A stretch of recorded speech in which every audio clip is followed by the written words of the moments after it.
That's why I say that this is a battle for the soul of America, because it really is about the election that's going to determine whether your child has an opportunity to have a better life than you did, or whether your child is going to have to accept whatever the government's going to hand out to survive in the meager, low freedom world that's prescribed by those who push equity and international and global control and elimination of our Bill of Rights, elimination of our Constitution. It's a scary position that we are in. We're in a situation where we have a person who is supposed to be the Democrat presidential candidate, and she won't do any interviews. She pushes past reporters. Maybe she'll take one or two inconsequential questions, but that's about it. But then Time Magazine did this cover piece on her, and they called it the re of Kamala Harris. And I just want to get your insight on it, because they said Harris has pulled off the swiftest vibe shift in modern political history, a contest that revolved around the cognitive decline of a geriatric president has been transformed. Joe Biden is out, Harris is in, and a second Donald Trump presidency is no longer inevitable. This is who it is, and the whole entire machine is behind her. The truth of the matter is, you can justify doing all this if you believe the end justifies the means.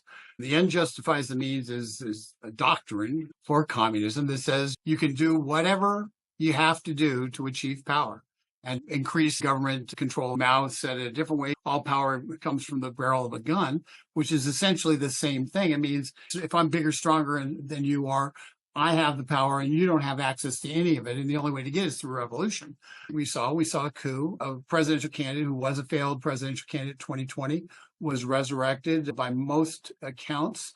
She was chosen based on a trade that Obama made with Biden, saying, I'll endorse you in June, but you have to pick Kamala Harris as your vice president.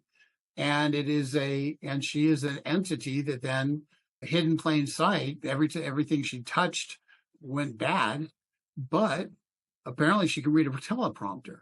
So she meets the basic criteria to be the Democratic president of the United States. I think what we need to, and yes, they say there's a vibe shift. But yeah, there's a vibe shift on the left. They have hope that they could beat Donald Trump. And they can argue the direction of the country, except for in very vague terms. They're going to argue that Donald Trump is a threat to democracy and must be stopped at all costs. That's what they've been arguing for 4 years. It's how they justified the lawfare against President Trump. It's how they've justified breaking every rule, every tradition in order to put people in jail for political thought. And so they've justified it all, and we have to stop Donald Trump. Now they've put a soft coup that the Democrat leaders and the elites, the billionaires and the elites, pulled off. Remember, the reason that Joe Biden agreed to leave was because the money dried up. Billionaires were saying, we're not going to give any money until you get out of the way. This wasn't a Democrat uprising. This was a Silicon Valley billionaire and big bank uprising. They said, we're not going to pour billions of dollars into electing you, Joe Biden. You've got to get out of the way. Your time is up. But it was a coup. And the scary part about this, and we talked about it at the very beginning, the scary part about this is they have been able to change Google searches to make it so you have to really try hard to get the truth. Right. And when you have that, it's really difficult and they're very self-congratulatory over what they did. I will give the one piece of hope in this is that Donald Trump got about 8 million more votes in 2020 than he got in 2016. That's with no mass media support, with the various platforms being aggressively against him, hiding search results that are positive, hiding search results on, if you don't agree with them on climate change, your search results don't show up until about page 10 in Google, suppressing the ability to get this program and others like it on platforms like Facebook and Vimeo and YouTube and the like. That was done in 2020. Yet Donald Trump still got way more votes than he got 4 years prior. The big challenge they have is that their media machine is broken. People don't believe the media machine, but they have to have facts in order to stand up and tell others. Once again, I just write it in that they're going to censor. I write in that they're into my thinking that, yeah, they're spying on the Trump campaign, because why wouldn't they? They did it in 2016. They got away with it, even with Trump as president. They continued it in 2019. They impeached him twice over nothing, and nobody got called out. You had the Department of Justice censoring the Hunter Biden laptop. Nobody got in trouble for it. So if you can go ahead and you can put your thumb on the scale politically, as our intelligence agencies and our Justice Department have, and face no repercussions.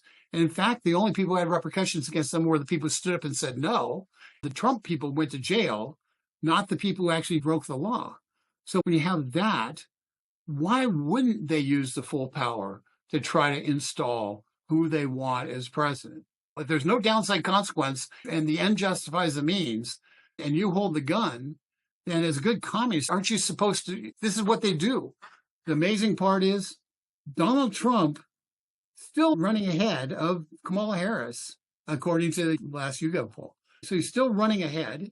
It's a dead heat, and it's going to come down to campaigns. Now, we know they're going to cheat. Okay, let's just face it. They're going to cheat. This is like trying to deal with mice in your walls. You can close up the holes, but they're going to they're going to gnaw their way out somewhere else.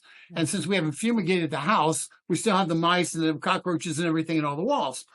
So they're going to cheat. That's built into the cake. The question is, are we going to get our Uncle Charlie, who's bitter and fought in Vietnam and was treated bad, and I'm living out in my shack and leave me alone, are him registered to vote and to the polls? Are we going to get our kids who are sitting there saying, what the heck is going on? This is crazy. They want me, our girl athletes, to compete against a boy. Are you nuts? Are we going to get them registered to vote and denying the lie? That's what we have to do. They are vulnerable. They have to control the debate because they can't win an honest debate. So we have to use programs like this and our own relationships to get people registered and voting.